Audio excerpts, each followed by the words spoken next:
బాలకోట గారు నమస్తే సార్. నమస్తే శ్రీకాంత్ గారు.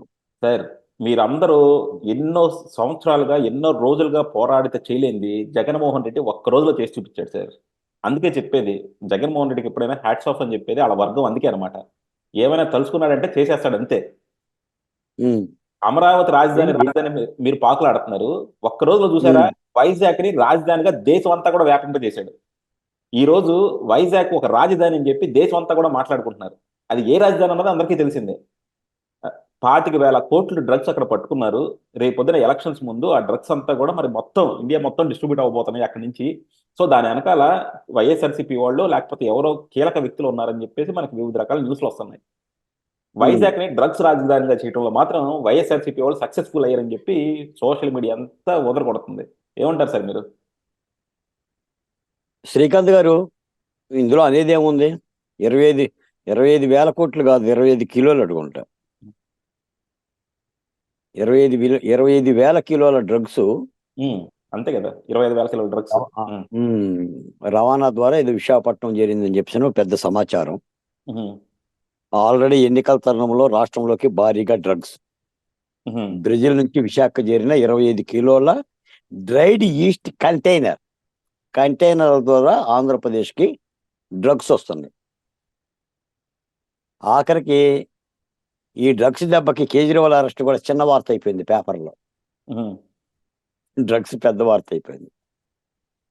నేను ఆ మాట చెప్తాను శ్రీకాంత్ గారు, ఇప్పుడున్న ఎన్నికల తరుణంలో జగన్మోహన్ రెడ్డి గారి పరిపాలన గురించి ఇక పదే పదే పదే మనం తిట్టినా తెనగవేమో తీయనుండి అన్నట్టుగా అయిపోతుంది ప్రజల పని. ఆయన్ని ఇంకా మనం తిడతా ఉంటుంటే, ఇంకా ఆయన పరిపాలన గురించి మనం చెప్తా ఉంటుంటే ఆయన సింపతి రేజ్ అయ్యే విధంగా ప్రయత్నం చేస్తున్నాడు. చూశారా, ముగ్గురు కలిసి మా మీద కలబడుతున్నారు.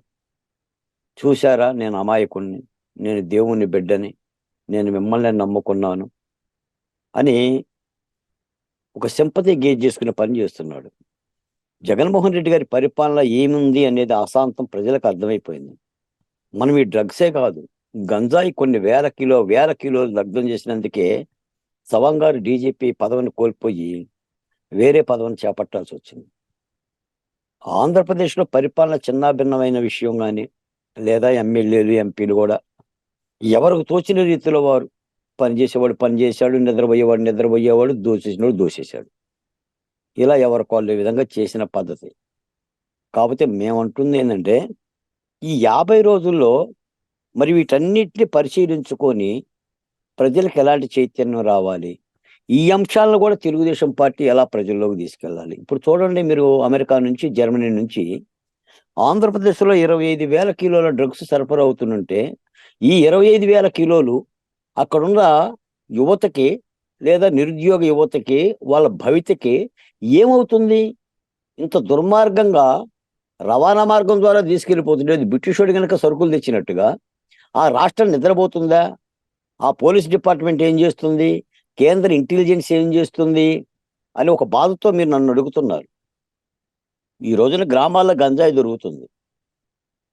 చాలా చిన్నపిల్లగాలు సార్, 7వ తరగతి 8వ తరగతి చదివే పిల్లలు గ్రామాల్లో గంజాయి తాగుతున్నారు.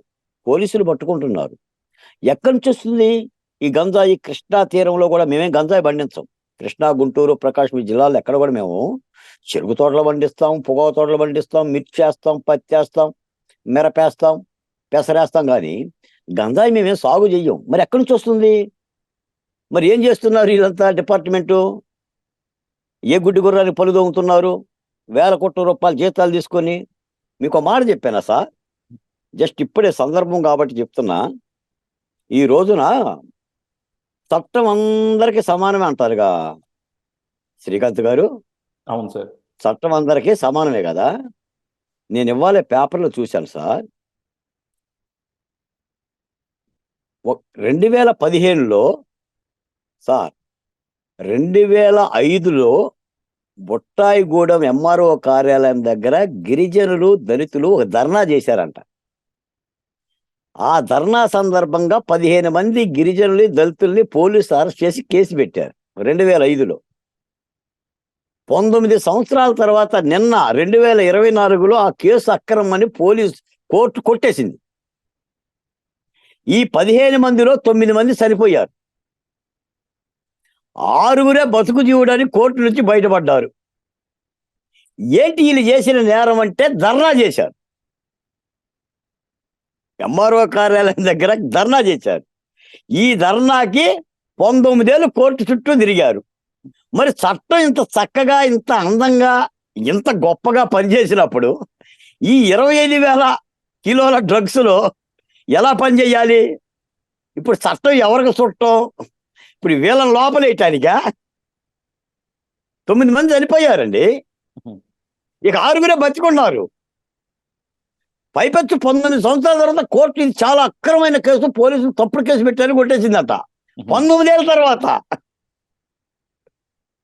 చెప్పుకోవటానికి కూడా చూడండి సార్, ఇప్పుడు పేదోడి పట్ల చట్టం చూపించే పంజా, పెద్దోడి పట్ల కుక్కలాగా తోక ఆడించే వైనం. ఈ రోజున నిజంగా మీరు అన్నట్టుగా విశాఖ అన్ని కిలోల డ్రగ్స్ సరఫరా అవుతుందంటే మరి ఎంతమంది అరెస్ట్ చేశారు చెప్పండి? ఈరోజు వార్త ఉంది. మరి ఈ షిప్ని, కంటైనర్ని సీజ్ చేశారా? ఇందులో జనం లేకుండానే వాడొచ్చేసిందా? భారీ ఎత్తున పెద్ద వార్త. అందులో నిషేధిత మారక ద్రవ్యాలు ఉన్నట్టు గుర్తించిన సిబిఐ. అబ్బో, మరి గొప్ప వార్త అండు. అందులో నిషేధిత మారక ద్రవ్యాలు ఉన్నట్లు గుర్తించిన సిబిఐ. కంటైనర్ తనిఖీ ప్రక్రియకు అధికార పార్టీ నేతల ఆటంకం. అబ్బో, తనిఖీ చేద్దారంట వాళ్ళు. పోలీసులు కూడా, విశాఖ పోలీస్ అధికారులు కూడా ఆటంకం చేశారంట. విశాఖ సంధ్య ఆక్వా ఎక్స్పోర్ట్ కు బుక్ అయిన వైనం, లక్షల కోట్ల రాకెట్లు బట్టబయలు. ఇది వార్తల్లో చదువుకోవటానికి మీరు నేను డిబేట్ మాట్లాడిన తప్ప ఏ ఒక్కరిని అరెస్ట్ చేయరు. ఈ రోజున పౌర సమాజంలో చైతన్యం లేకపోవటం వల్లనే పాలకుల యొక్క ఆటలను, కార్యనిర్వాహక వర్గం ఆటలు ఇలా జరుగుతున్నాయి. ఒక ఎమ్మెల్యే అభ్యర్థి ఎన్నికల ప్రచారానికి వెళ్తుంటే వాడి మీద కారుల మీద దాడి చేస్తున్నారుగా. మరి విశాఖపట్నం ప్రజలు ఈ కంటైనర్ని తగలబెట్టొచ్చుగా, ఈ డ్రగ్స్ని. సిటీ కదా, అద్భుతమైన సిటీ కదా. నేను కంటైనర్ గురించి మాట్లాడుతుంటే మీరు ఏదో తింటూ మాట్లాడుతున్నారు. అలాగా సార్, మీరు డ్రగ్స్ అంటారు కదా. మీరు జర్మనీలో ఉన్నారు, నేను ఆంధ్రప్రదేశ్లో ఉన్నా. అంటే ఇదేనండి, దీని మూలాన్ని ఏంటంటే పరిపాలనా వ్యవస్థలో పాలకులు, ప్రభుత్వాలు చులకనైపోయి ఎవరు వచ్చినా మన బతుకులు ఇంతే కదా, ఎవరు వచ్చి ఏం చేస్తారు, ఏమవుతారు అలాగే అనే సార్. పరిస్థితి. నాకు అర్థం కాదు ఏంటంటే, ఇప్పుడు వైఎస్ఆర్సీపీ ప్రతిదానికి మేము నిజాయితీ పనులు, మేము నిబద్ధతతో పనిచేస్తాము, మేము రేపటి సమాజం కోసమే మేము వర్క్ చేస్తాము, నాడు నేడు స్కూల్స్ అయ్యి అని చెప్తా ఉన్నారు.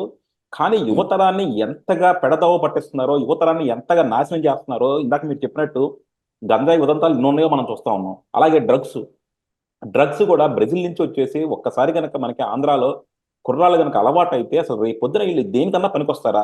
ఆల్రెడీ ఇప్పటికే మన ఆంధ్రప్రదేశ్ ఎందుకు పనికి రాకుండా పోతుంది? గత 5 సంవత్సరాలుగా జగన్మోహన్ రెడ్డి గారి విధానాల వల్ల ఆంధ్రప్రదేశ్లో అభివృద్ధి అనేది లేదు, మనకి రేపటి మీద భరోసా అనేది లేదు. దానికి తోడు ఇప్పుడు ఈ డ్రగ్స్, గంజాయి ఇవన్నీ వచ్చేస్తే అసలు రేపు పొద్దున మన పిల్లలు ఆంధ్ర వదిలేసేయండి, బయటికి వెళ్ళి ఎక్కడికైనా బతకగలుగుతారా లేదా అసలు? అవును సార్ కార్తీక్ గారు, ఇప్పుడు ఈ డ్రగ్స్ 25 కిలోల బ్యాగులు వచ్చిందంట. 1000 బ్యాగులు వచ్చినాయి. ఒక్కొక్క బ్యాగులో 25 కిలోలు, 1000 బ్యాగులు వచ్చినాయి, 25,000 కిలోలు. ఇప్పుడు ఈ కంటైనర్ నెంబర్ కూడా ఉంది. ఇది ఎక్కడి నుంచి వచ్చిందో కూడా తెలిసింది. దీన్ని వైసీపీ నాయకులు అని అనుకోవటానికి కూడా పూర్తిగా ఆధారాలు లేవు. ఇది ఒక వ్యాపారం లేదు, ఆయన ఒక వ్యాపార సామ్రాజ్యం. ఆ సంజయ్ ఎక్కువైనా బయటకు చెప్పారు, వైఎస్ఆర్ జగన్మోహన్ రెడ్డి గారికి సంబంధం లేదు, ఇది మాదాందే, మేము బుక్ చేస్తేనే వచ్చింది, ఎలా వచ్చినాయో మేము చూడాలని చెప్పి. ఏంటంటే ఎప్పుడైతే మనకి ఈ ఉదంతాలు కూడా ఎలా చూడాలంటే సార్, పరిటాల రవి మర్డర్ అవ్వగానే ఏం చేశారు, అప్పుడు ఆయన ఎవరో వచ్చేసి బయటికి, జోలకంట శ్రీనివాసరెడ్డి బయటకు వచ్చేసి బావ కళలో ఆనందం చూడటానికి నేను చంపేశాను, ఇది ఎవరికి సంబంధం లేదని చెప్పేశాడు అనమాట. ఇప్పుడు కూడా ఇది బట్టబయలు అవ్వగానే ఒకసారి ఎవరో బయటికి రావడం, ఇది మాకే సంబంధం, మిగతా వాళ్ళకి సంబంధం లేదని చెప్పేయటం, ఇవన్నీ ఏంటంటే దీని వెనకాల ఎప్పుడు పెద్ద కుట్ర ఉంటుంది సార్. ఒకళ్ళు వచ్చేసి బయటకు వచ్చేసి ఒప్పుకున్నారంటే దీని వెనకాల ఇంకెంతమంది ఉన్నారు, అతన్ని ముందుకు తోసింది ఎవరో, అతను తోయటం వెనకాల ఎవరు ఉన్నారంటే సమాజం చూడాలన్నమాట. కంపల్సరీ నిజమే కార్తీక్ గారు, ఇప్పుడు మీరు చెప్పినంత యథార్థమే. ఇప్పుడు అంతర్గతంగా ఉన్న దొంగలేమో బయటపడరు. ఉమ్, బయట ఉండే దొంగల వేరు, లోపల ఉండే దొంగల వేరు. దీనిలో అధికార పార్టీ పాత్ర, పార్టీ ఒక ప్రభుత్వంలో ఉంది కాబట్టి వైసీపీ నాయకుల పాత్ర కూడా ఉండి ఉండవచ్చు. బయటికేమో అమాయకుడి మీద నెపమేస్తారు. ఇప్పుడు కోడికత్తి లాగానే ఇది కూడా. ఇప్పుడు కోడికత్తి ఎవరు చేశారు అన్నట్టుగా ఉంటుంది. గొడ్డలు పెట్టి ఎవరు చేశారంటే ప్రతిపక్ష పార్టీ చేసింది అన్నట్టుగా ఉంటుంది. అది తవ్వి తవ్వి తవ్వి 4 ఏళ్ళు తవ్వితే కదా ఇది వైఎస్ఆర్ యొక్క నరకాసుర రక్త చరిత్ర అని చెప్పి సిబిఐ తేల్చింది. మరి ఇప్పుడు సిబిఐ దృష్టి పెట్టింది. నేనేమంటానంటే మరి ఈ వ్యవస్థలు ఏం చేస్తున్నాయి నిజంగా? మరి ఆంధ్రప్రదేశ్కి ఈ విధంగా డ్రగ్స్ రావటం అంటే మరి ఆంధ్రప్రదేశ్ కూడా చాలా బాధాకరమని. ఎన్ని వేల కుటుంబాల జీవితాలనే ఈ వేల కిలోల యొక్క డ్రగ్స్ హతమారుస్తాయి. డ్రగ్స్ చాలా ప్రమాదకరంగా కార్తీక్ గారు. ఇప్పుడు మందు లేదా గంజాయి ఇటువంటి మారక ద్రవ్యాల కంటే ఇది మహాదారుణం కదా. 100 గ్రాములు 200 గ్రాములు ఎయిర్పోర్ట్ ఎవరైనా డ్రగ్స్ తీసుకొని వస్తుంటే ఇటువంటి కొకైన్ కానీ వేరే డ్రగ్స్ కానీ పట్టుకొని ఇంటర్నేషనల్ ఎయిర్పోర్ట్లోనే పట్టుకుంటారు. ఈ వేల కిలోలు తీసుకురావటం ఏంటి? మరి ఏం చేస్తుంది మరి చట్టం? మరి నిద్రపోయిందేమో. మా డీజీపీ గారు లేరేమో మరి ఆంధ్రప్రదేశ్కి. మరి దీని మీద సీరియస్ గా పరిశీలించాలి. ప్రతిపక్ష పార్టీలు కూడా దీని మీద చాలా దృష్టి పెట్టాలని. ఎన్నికల కాలంలో దీన్ని ప్రజల్లో తీసుకొని మరి ఆ కేంద్ర ప్రభుత్వాన్ని అడగాలి. ఆల్రెడీ మాకు భారతీయ జనతా పార్టీ మాకు పొత్తులోనే ఉంది ఆంధ్రప్రదేశ్ లో. మోడీ గారు ఈ మధ్య వచ్చి వెళ్ళాడు. మరి కంటైనర్ తాలూకా వివరాలు ఏంటో హోంశాఖ తేల్చాలి మరి. కాబట్టి ఇది బాధాకరం. ఇవన్నీ చాలా సంఘటనలు జరుగుతున్నాయి సార్. ఇప్పుడు బయటపడితే పడుతుంది, లోపల నేను కూడా మనకు తెలియట్లేదు. ఇప్పుడు ఇది బయటపడదు కాబట్టి తెలిసింది. ఇలా ఎన్ని రవాణాలు వచ్చినాయి, ఎంత క్రయ విక్రయాలు జరిగినాయి, ఇటు నుంచి ఏం పోతుంది, అటు నుంచి ఏం వస్తుంది, ఇవన్నీ కూడా ప్రశ్నలే కదా. కాబట్టి మరి రాజకీయ పక్షాలు ఇప్పుడు కూటమి అభ్యర్థులు కూడా దీని మీద దృష్టి పెట్టేసి దీని మీద ఏదైనా పోరాడాలి కేంద్ర ప్రభుత్వం దృష్టికి తీసుకెళ్లే విధంగా. చూద్దాం సార్ వీళ్ళు ఎంత మటుకు పోరాడతారో. దీన్ని ప్రతిపక్షాలు కూడా ఒక రాజకీయ అంశంగానే చూస్తాయో, లేకపోతే నిజంగా ఇది సమాజానికి ఒక చేటు కలిగించే అంశంగా చూస్తాయో. ఎందుకంటే ఈ రోజు మనం అమరావతి రాజధాని కోల్పోవడం ఎంత బాధాకరమో, ఇలాంటి డ్రగ్స్ రాజధానిగా మనం గుర్తింపు పొందడం కూడా మనకు అంతే బాధాకరం అనమాట. ఎందుకంటే దీనివల్ల ఎవరు బాగుపడతారు ఇదేనుకున్నా యువతరం అంతా నాశనం అయిపోతుంది. ఎందుకంటే ఇప్పుడు గంజాయి వల్ల చాలా మంది నాశనం అయిపోయి, నాకు ఒక మాట బాగా గుర్తు సార్. హరీష్ రావు గారు మీ పిల్లల్ని ఎక్కడ చదివిస్తున్నారంటే, మా పిల్లల్ని మేము సింగపూర్లో చదివిస్తున్నాం అన్నారు. ఎందుకంటే సింగపూర్లో చదివిస్తున్నారంటే హైదరాబాద్లో చదివించినా ఎక్కడ చదివించినా సరే కుర్రోళ్ళంతా కొద్దిగా డ్రగ్స్కి అలవాటు అవుతున్నారు. సింగపూర్లో అయితే డ్రగ్స్ అనేది ముట్టుకుంటే వాళ్ళని చంపేస్తారు కాబట్టి సింగపూర్ డ్రగ్స్ అనేది అసలు ఉండదు, అది నో డ్రగ్స్ కంట్రీ. సో అందుకనే మా పిల్లల్ని అక్కడ చదివిస్తున్నాను, ఈ అన్నిటికీ దూరంగా ఉంచాలని అన్నారు. సో ఉన్న వాళ్ళైతే రాష్ట్రాలను నాశనం చేసేసి వాళ్ళ పిల్లల్ని విదేశాలకు పంపించి చదివించుకుంటారు. కానీ మనలాంటి వాళ్ళు మన పిల్లల్ని అక్కడే చదివించుకోవాలి, మన భవిష్యత్తు అక్కడే ఉంటుంది. కాబట్టి డెఫినెట్గా ఇది సామాన్యులకి, మధ్యతరగతి వాళ్ళకి చాలా ఇంపార్టెంట్ అనమాట. డెఫినెట్గా ఇలాంటి ఎంకరేజ్ చేసే వాళ్ళకి, ఇలాంటి సపోర్ట్ చేసే వాళ్ళకి మాత్రం రేపు పొద్దున ఎలక్షన్స్ లో బుద్ధి చెప్పాలని ఆశిద్దామండి. Thank you sir, thank you very much. Thank you.